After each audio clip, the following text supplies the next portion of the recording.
Eh bien, bonjour à tous les amis, c'est Alexandre pour le collectif Jean-Baptiste et je suis très heureux, très honoré vraiment de vous retrouver pour cette nouvelle capsule de Grasse Mat. Et aujourd'hui, je voulais vous partager quelques prières, quelques réflexions, quelques éléments à partir d'un verset dans la Bible que l'on entend parfois et que l'on entend parfois citer pas entièrement. Il s'agit de Jacques, chapitre 4 et verset 7, et qui déclare « Soumettez-vous à Dieu, résistez au diable, et il fuira loin de vous. » Amen. Et souvent, quand je disais qu'on ne l'entendait pas forcément en entier, c'est qu'on avait souvent tendance, moi en tout cas j'avais souvent eu l'occasion d'entendre ce verset cité dans des enseignements, etc., dans différentes prédications, résister au diable, voilà, comme ça. Et finalement, ça implique qu'on a souvent tendance à penser, à croire qu'il suffit de vouloir pour pouvoir, qu'il suffit de résister par sa propre volonté, par sa propre chair, de se mettre en marche et de se dire, voilà, de se mettre un petit peu martel en tête, et de se convaincre, voilà, il faut que je résiste face au péché, il faut que je résiste, et le diable fuira loin de moi. Mais on a tendance à oublier la première partie de ce verset, qui, à mon sens, est la plus fondamentale. Soumettez-vous à Dieu. Je pourrais même peut-être, en quelque sorte, citer ce verset en le modifiant un petit peu. Disons que je pourrais le dire à ma manière ou le traduire à ma manière, bien que je ne traduise pas la Bible, bien entendu, mais je pourrais dire ce verset en disant par exemple « Soumettez-vous à Dieu, ainsi vous résisterez au diable, et cela aura pour conséquence qu'il fuira loin de vous. » Voilà, simplement en rajoutant des petits mots, ici et là, entre ces trois éléments, ces trois phases du verset, soumettez-vous à Dieu, résistez au diable, il fuira loin de vous. Je pense que ça aide à percevoir un petit peu la dynamique que Jacques là nous propose, cette révélation du Seigneur par le Saint-Esprit, de cette invitation à la soumission à Dieu dans un premier temps. Comme souvent dans la Bible, il s'agit de mettre Dieu en premier. Dieu premier servi.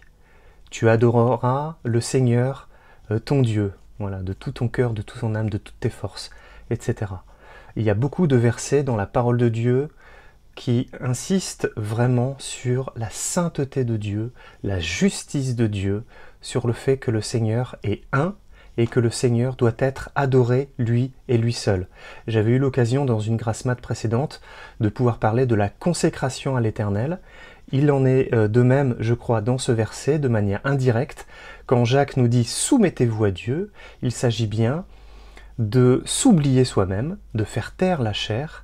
Et comment faire taire la chair ? Eh bien, il s'agit de ne pas zapper la première étape, de ne pas passer tout de suite à la deuxième étape en disant « résistant au diable », voilà, comme s'il fallait prendre les armes soi-même et puis mettre des coups de poing comme ça dans le vide. Non, on n'est pas Don Quichotte qui se bat contre les moulins à vent.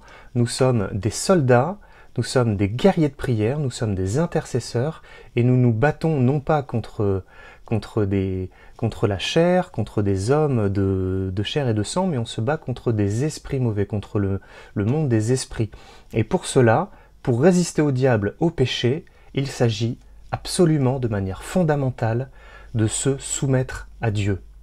L'obéissance, c'est la clé de toutes les victoires, vraiment. Si vous devez retenir peut-être qu'un seul élément de ce message qui va durer quelques minutes, voilà. L'obéissance est la clé de toutes les victoires.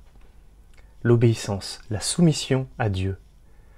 Et comment on se soumet à Dieu ? Encore une fois, ce sont des choses élémentaires que beaucoup de chrétiens, malheureusement, ont tendance à oublier ou à survoler, à passer très vite. Mais il s'agit de passer du temps en sa présence, de méditer la parole de Dieu, de laisser vraiment le Saint-Esprit agir en nous et nous transformer.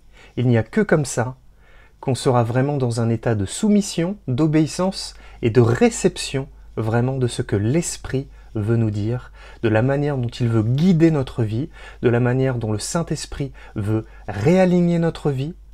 De cette manière-là, il sera beaucoup plus facile et évident pour nous de repérer, de discerner ce qui déplaît à Dieu dans notre vie, dans notre comportement, dans notre manière de penser, dans notre manière d'être aux autres, et ainsi nous pourrons résister au diable.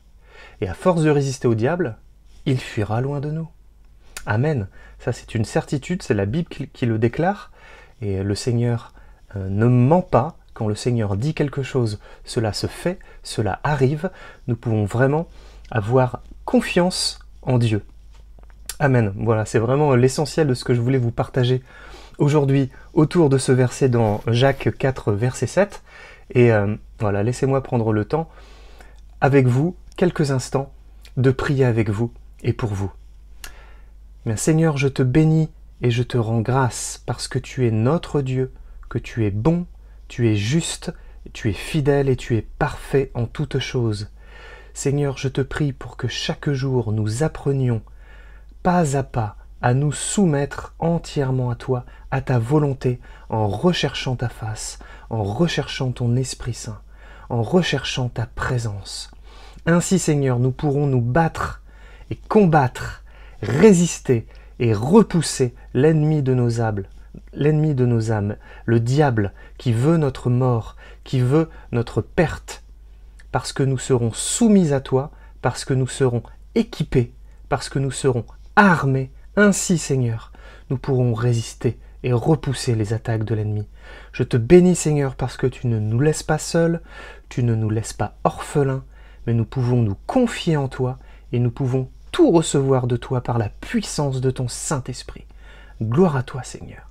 Amen. Alléluia. Merci à vous, les amis, et je vous dis à bientôt pour une nouvelle capsule. Passez une bonne journée et n'oubliez pas que vous êtes bénis. Amen.